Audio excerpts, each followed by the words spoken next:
मुझे पूरे विश्वास से लग रहा है कि निश्चित रूप से मैं इस चुनाव में 5 लाख से ज्यादा वोटों से जीतूंगा। तो मैंने यह तय किया है कि जातीयवाद को घर से हटा लो।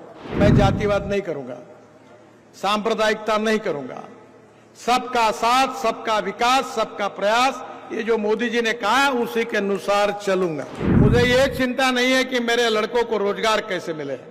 मेरा कोई लड़का राजनीति में नहीं है। तुमको राजनीति में जाना है तो पोस्टर चिपकाओ, दीवालों पर रंग लगाओ और लोगों में जाओ। आपका ये प्रेम, आपका विश्वास, आज मुझे पूरे विश्वास से लग रहा है कि निश्चित रूप से मैं इस चुनाव में 5 लाख से ज्यादा वोटों से जीतूंगा।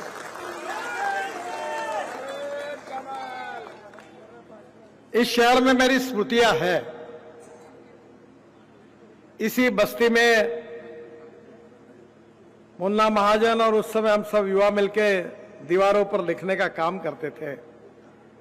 यहां एक इम्प्रेस मिल की दीवार थी।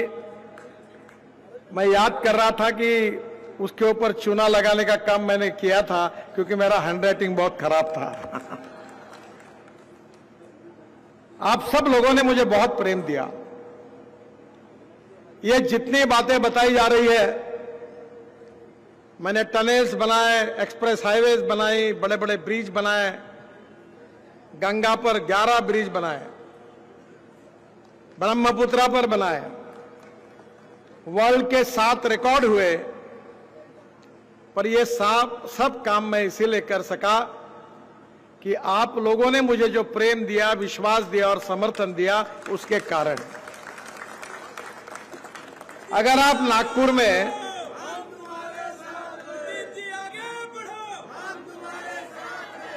अगर मैं नागपुर में अगर लोकसभा चुनाव नहीं जीतता तो मैं मंत्री नहीं बनता, और मंत्री नहीं बनता तो आपके लिए काम कहां से करता।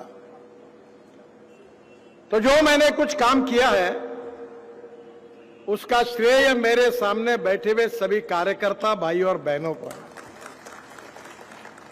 नागपुर की जनता को है।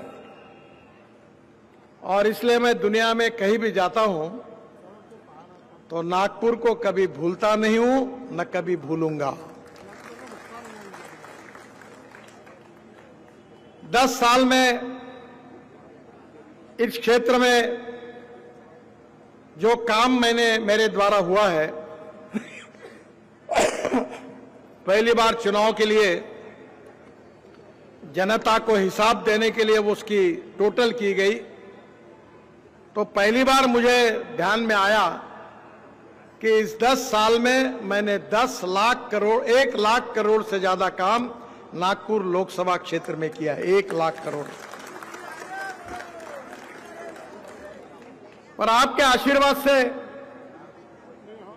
1 लाख करोड़ ये तो न्यूज़रील है, अभी तो असली फिल्म शुरू होना, और काम करेंगे और तुम्हारे हमारे सबके नागपुर को दुनिया की पटल पर ले जाएंगे। देश का अच्छे शहरों में नहीं तो दुनिया के अच्छे शहरों में नागपुर लेकर जाएंगे, ये मैं आपको वचन देता हूं। मुझे ये चिंता नहीं है कि मेरे लड़कों को रोजगार कैसे मिले। मेरा कोई लड़का राजनीति में नहीं है। और मैंने उनको कहा था कि मेरे पुण्याई का उपयोग करके तुम राजनीति में जाओ मत।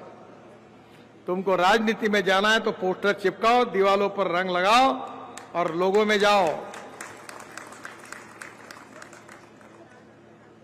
मेरी विरासत, मैंने किया हुआ काम, अगर इसके ऊपर किसी का अधिकार है तो भारतीय जनता पार्टी के कार्यकर्ताओं का अधिकार है, वो मेरे वारसदार।